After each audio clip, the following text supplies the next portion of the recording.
E voltamos com o programa Vida Nova, falando deste assunto que está, graças a Deus, aí em pauta no mundo inteiro, que é a escolha do novo Papa, o Francisco.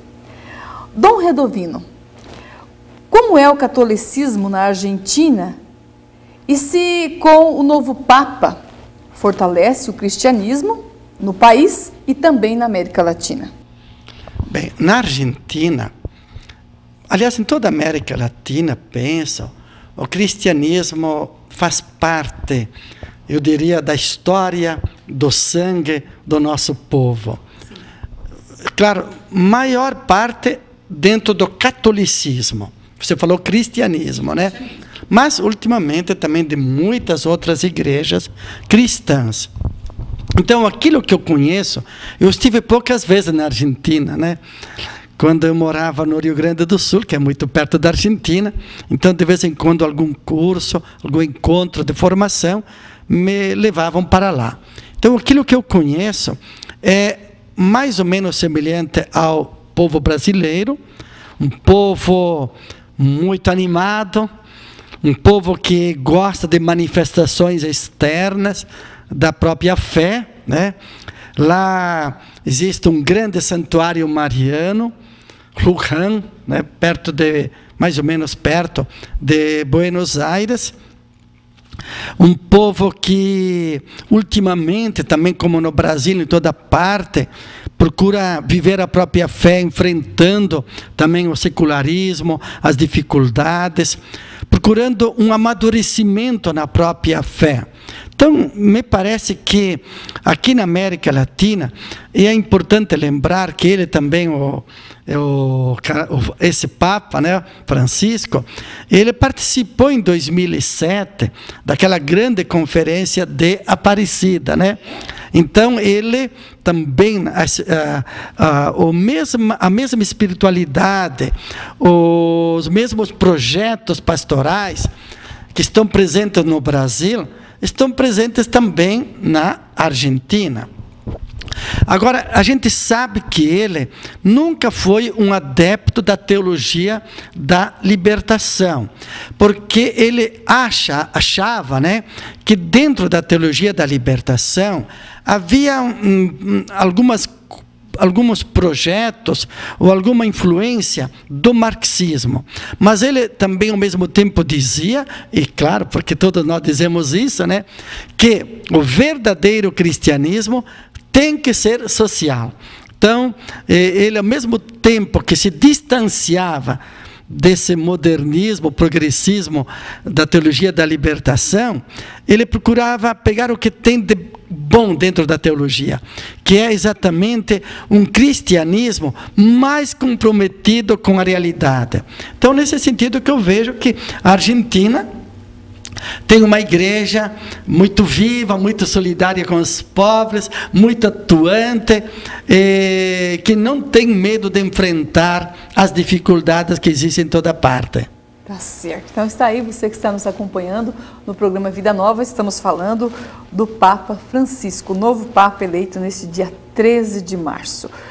Dom Redovino, num tempo de tantas mudanças, quais os maiores desafios para o Papa Francisco, na sua opinião, na Igreja Católica, que é evangelizar o mundo? Os maiores desafios, acho que são os mesmos, me parece, que o Papa Bento XVI enfrentou. O mundo atual é um mundo em que o pluralismo cultural, ele leva também um pluralismo moral e religioso. De modo que hoje as verdades são muitas. Não existe mais uma verdade, que é aquela da Bíblia, do Evangelho. Você tem a sua verdade, eu tenho a minha. Você fica na sua, eu fico na minha. Eu quero buscar a minha felicidade, não importa se você é ou não é feliz. Então, penso que o Papa deva nos ajudar a amadurecer, a sermos pessoas, primeiramente, adultas no sentido humano, mas também adultas no sentido cristão. Passar de um cristianismo superficial, um cristianismo, às vezes, que não atinge a política, a economia, não atinge a família, para um cristianismo mais, eu diria, dentro da realidade. Um cristianismo que seja fermento de renovação. Então, as dificuldades do Papa são as mesmas que cada um de nós encontra hoje na sociedade.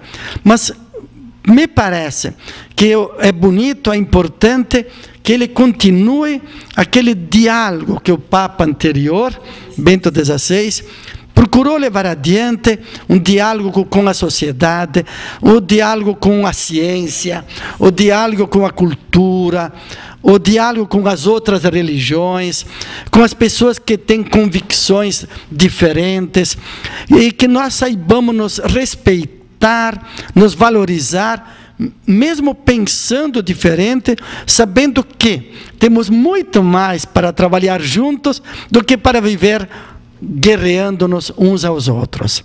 Tá certo, está aí então a resposta de Dom Redovino dos desafios do nosso Papa Francisco. Dom Redovino, uma pergunta um pouco complicada. Muitos esperam um Papa progressista que vai liberar o aborto, a eutanásia, o casamento entre pessoas do mesmo sexo e outras coisas. Mas, na verdade, o que é ser progressista como Papa da Igreja Católica? Ou o senhor acha que ele vai ser um Papa conservador? Bem, Osair, esses termos são termos muito relativos. Todos devemos conservar os valores, mas, ao mesmo tempo, estar abertos, sermos progressistas. Acho que é muito infantil, né? Dizer que tal bispo, tal papa é conservador, outro é progressista, porque se ele segue o evangelho, como disse Jesus, não sei em qual dos 4 evangelistas, né, que o bom, digamos, cristão, né, sabe tirar do seu coração coisas novas e coisas antigas. Então, todos nós devemos ser conservadores. Em que sentido? Conservar aquilo que é bom, aquilo que nós percebemos que são valores que valem para toda a eternidade, valores profundos. Então aí a sabedoria de distinguir quais são esses valores, de não fazer de valores aquilo que não é um valor eterno, mas ao mesmo tempo devemos ser progressistas, isto é, abertos. Eu sempre digo para mim, né, mas também para os padres, né, que não devemos querer apresentar remédios da Idade Média para problemas, doenças do século XXI.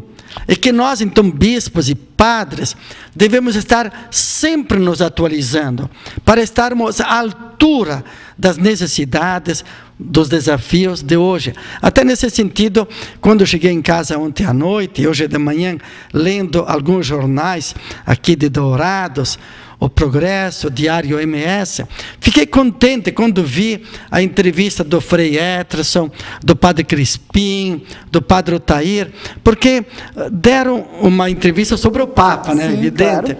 Deram uma mensagem muito bonita, muito atualizada. E eu penso que o padre que hoje quer realmente cumprir com suas obrigações, ele tem que estar olhando para trás, sim, como quando você dirige o carro, você também olha no espelho retrovisor, claro, mas olha muito mais para frente. Assim também nós devemos olhar para os valores que Deus nos concede, que nós encontramos até na lei natural. Mas, ao mesmo tempo, devemos olhar para frente, para não ficar uma igreja da Idade Média dentro do século XXI. Isso vale para tudo, até na liturgia, até na maneira de nos apresentar, até em estruturas que a igreja tem que estar continuamente nos atualizando.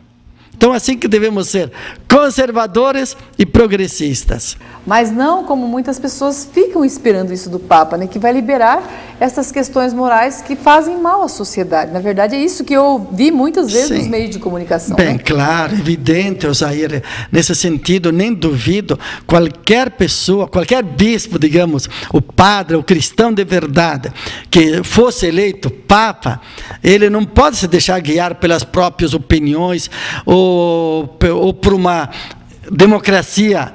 Digamos, vamos votar se o povo está a favor ou não do aborto. Se o povo vota a favor, não. Nós devemos olhar tudo a partir do respeito pela pessoa humana, do projeto de Deus, da palavra de Deus, entendidas para nós, hoje no século XXI. Então, não é que nós podemos mudar, de acordo com nossas ideias, aquilo que é o bem da humanidade ou da pessoa. Nem o Papa, né? Nem o Papa. Nem o Papa. Tá aí, então, programa Vida Nova, com esse assunto tão importante, tão relevante para a sociedade, para o mundo. Nós vamos para um breve intervalo e voltamos com o último bloco do programa Vida Nova.